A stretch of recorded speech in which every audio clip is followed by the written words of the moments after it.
আসসালামু আলাইকুম বন্ধুরা, কেমন আছো সবাই? আশা করি ভালো আছো। আমি অনেক ভালো আছি। তোমাদের মাঝে নতুন আরেকটা ভিডিও নিয়ে আসছি। রোজা শেষ হয়েছে, তা কি হয়েছে, বিকেলের নাস্তা তো অবশ্যই থাকা লাগবে। তো আজকে মচমচে পেঁয়াজু বানাই তোমাদের দেখাবো। তো সম্পূর্ণ ভিডিওটা দেখতে থাকো, অবশ্যই তোমাদের ভালো লাগবে। তো প্রথমে আমি এখানে কিছুটা আলু কুচি নিয়েছি, তারপরে পেঁয়াজ কুচি, তারপরে দেখো একটু বেসন, তারপরে দিয়ে দিচ্ছি একটু চালের গুঁড়া, তারপর দিয়ে দেবো একটু গরম মশলা, একটু জিরা গুঁড়া, তারপরে দিয়ে দিচ্ছি এখানে হলুদ, তারপরে হচ্ছে শুকনা মরিচ, একটু লবণ, একটু পানি দিয়ে আমি ভালোভাবে এইটা ডো তৈরি করে নেব। মানে ভালোভাবে মেখে নেব, এমনভাবে যে এটা নরমও হবে না, বেশি বেশি শক্ত হবে না, মিডিয়াম থাকবে। তো আমি দেখো হাতের সাহায্যে ভালো করে তোমাদের দেখিয়ে দিয়েছি। এবার চলে গেছি আমি চুলাতে আমি একটা কড়াই দিয়ে দিচ্ছি, কড়াইতে দিয়েছি কিছুটা পরিমাণ তেল।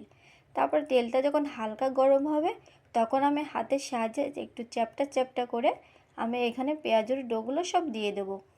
একটু বেশি করে চ্যাপটা করবা, তাহলে মচমচে করে ভাজা হবে। আর এখানে বেশি জাল দিয়ে তোমরা ভাজবা না, বেশি জাল দিয়ে ভাজলে মচমচে হবে না, দ্রুত কালার চলে আসবে।